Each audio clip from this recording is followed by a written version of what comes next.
Hello friends, எல்லாருக்கும் வணக்கம். Monday evening மேலே எடுத்த vlog தான் இது. இட்லி அரிசி தீந்து போனதுனால அந்த டப்பாவை கழுவி வச்சுருந்தேன். அது நல்லா காஞ்சதுக்கு அப்புறமா இட்லி அரிசியை கொட்டி வச்சுட்டேன். நைட்டு டிஃபனாக ராகி தோசை தான் பண்ண போகிறேன். ஸோ அதுக்கு தக்காளி சட்னியும் தேங்காய் சட்னியும் தான் பெஸ்ட்டு காம்பினேஷன். தக்காளி சட்னி இப்போ நைட் டின்னருக்கு மட்டும் இல்லாமல் காலையில் இட்லி ஊற்ற போகிறேன். ஸோ அதுக்கும் சேர்த்து நான் ரெடி பண்ணுறதுனால 2 பெரிய வெங்காயமாக கட் பண்ணி வச்சுருக்கிறேன்.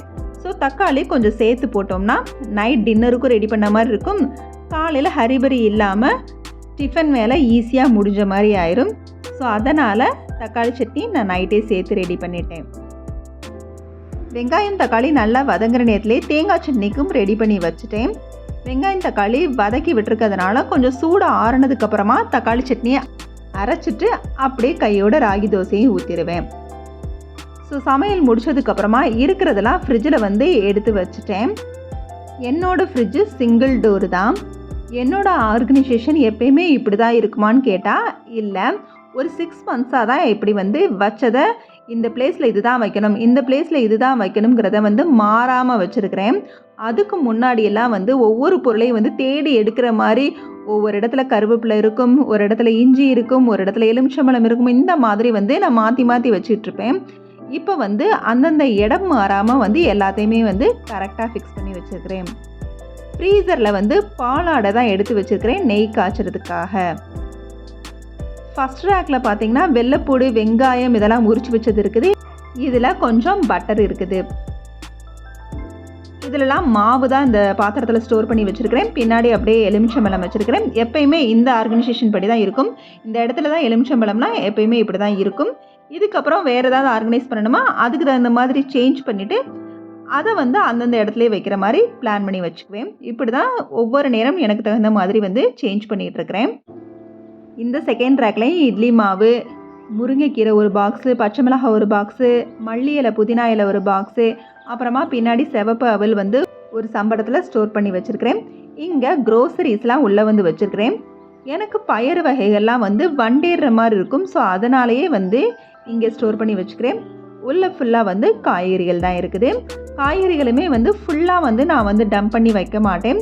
அளவான காய்கறிகளை வாங்கிட்டு அந்த 1 வீக்கில் அதை காலி பண்ணிடுவேன். முன்னெல்லாம் காய்கறிகள் ரொம்ப வேஸ்ட் பண்ணுவேன். இப்போ அந்த மாதிரிலாம் இல்லை. காய்கறிகளையும் வேஸ்ட் பண்ணுறதில்ல, ஃப்ரிட்ஜில் அதிகமாக சமைச்ச பொருளையும் வச்சுக்கிறதில்ல. அப்படியே ஏதாவது நைட்டு வச்சா கூட அதை மார்னிங் தீர்த்துருவேன். மார்னிங் வச்சா நைட்டு எடுத்து காலி பண்ணிடுவேன். இது எப்பயும் ஹாஃப் கட் பண்ண லெமன் வச்சுருப்பேன். கட் பண்ண லெமன் ஃப்ரிட்ஜில் இருக்க கெட்ட அந்த ஸ்மெல்லெல்லாம் இழுத்துரும். பக்கத்தில் இருக்க மிச்ச யூஸ் பண்ண லெமன்லாம் இட்லி பாத்திரத்தில் போடுறதுக்காக வச்சுருக்கிறேன். இந்த இடத்துல பாக்கெட் ஐட்டங்கள்லாம் ஸ்டோர் பண்ணி வச்சுருக்கிறேன். இது ஃபுல்லாக பார்த்திங்கன்னா நட்ஸு, முந்திரி, பாதாம், ஓமம் இதெல்லாம் வச்சுருக்கிறேன். இந்த இடத்துல அரிசி, பச்சரிசி, பாஸ்மதி அரிசி, சீரக சம்பா அரிசி இதை ஸ்டோர் பண்ணி வச்சுருக்கிறேன். அதுக்கு பின்னாடியே அப்பளம், ஒரு சில நேரம் அப்பளத்தில் கூட வண்டு இருக்கிற மாதிரி இருக்குது. ஸோ அதனால் அதையும் இங்கே ஸ்டோர் பண்ணி வச்சிடுறேன்.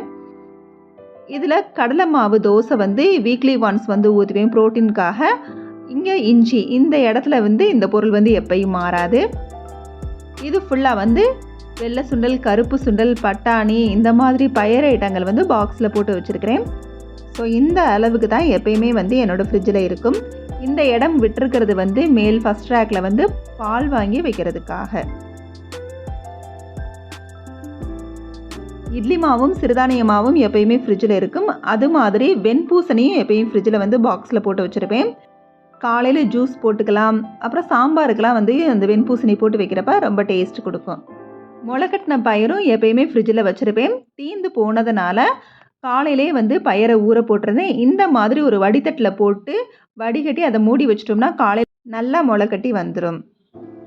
எப்பயுமே ப்ரோட்டீன் காலையில் எடுத்துக்கிறது ரொம்ப ரொம்ப நல்லது. எங்கள் வீட்டில் காலை டிஃபனோட முளைக்கட்டின பயிறு கண்டிப்பாக எல்லாருமே சாப்பிடுவோம். காலையில் டிஃபன் எப்பயுமே ப்ரோட்டீன் ரிச்சாக எடுத்துக்கணும். ஸோ அதுக்காகவே இப்போ ஒரு 6 மந்த்ஸாக ரெகுலராக முளைக்கட்டின பயிறு எடுத்துக்கிறோம். ராகி தோசை ஊற்றுறப்ப அதோட வெங்காயம், முருங்கைக்கீரை இருந்தால் முருங்கைக்கீரை, குடமிளகா இந்த மாதிரி சேர்த்து அடை மாதிரி ஊற்றி சாப்பிட்லாம். ஹெல்த்துக்கு அவ்வளோ நல்லது. இது எப்போ சுட்டாலும் வச்சு சாப்பிட்றது தேங்காய் சட்னியும் தக்காளி சட்னியும் தான். இந்த தோசை குழந்தைங்க கூட விரும்பி சாப்பிட்ற டேஸ்ட்டில் தான் இருக்கும். எப்போவும் நைட்டு டிஃபன் சாப்பிட்டதுக்கப்புறமா ஒரு அரை மணி நேரம் கழித்து வார்ம் வாட்டரை எடுத்துக்குவோம். ஸோ இப்போ குடிக்கிற தண்ணி தீர்ந்து போனதுனால அதையும் கையோடு வச்சு விட்டுட்டேன்னா இதிலேருந்தே நான் வார்ம் வாட்டரை எடுத்து குடிச்சுக்குவோம். பியூரிஃபை வாட்டர் தண்ணியில் உள்ள மினரல்ஸ் எல்லாம் எடுத்துக்குங்கிறதுக்காக இது வரைக்கும் பியூரிஃபை வாட்டர் யூஸ் பண்ணதில்லை. ஆனால் இப்போ சில பியூரிஃபையர் பாக்டீரியாஸை மட்டும் டெஸ்ட்ராய் பண்ணுது, மினரல்ஸை எடுத்துக்கிறது இல்லை அப்படிங்கிற மாதிரி நிறைய வந்திருக்குதுன்னு சொல்கிறாங்க. அதை சர்ச் பண்ணி மேபி ஃப்யூச்சரில் எடுக்கிறதுக்கு வாய்ப்பு இருக்குது. காலையில் ஒரு நாள் விட்டு ஒரு நாள் பாதாம் சாப்பிடுவோம். ஸோ அதுக்காக அதையும் ஊற வச்சுட்டேன். இப்படி தான் என்னோட மண்டே ஈவினிங் இன்றைக்கி போச்சு. இந்த வீடியோ பிடிச்சிருந்துச்சுன்னா லைக் பண்ணுங்கள், ஷேர் பண்ணுங்கள், கமெண்ட் பண்ணுங்கள். மறக்காமல் நம்ம சேனலை சப்ஸ்கிரைப் பண்ணுங்கள். ஓகே, பாய்.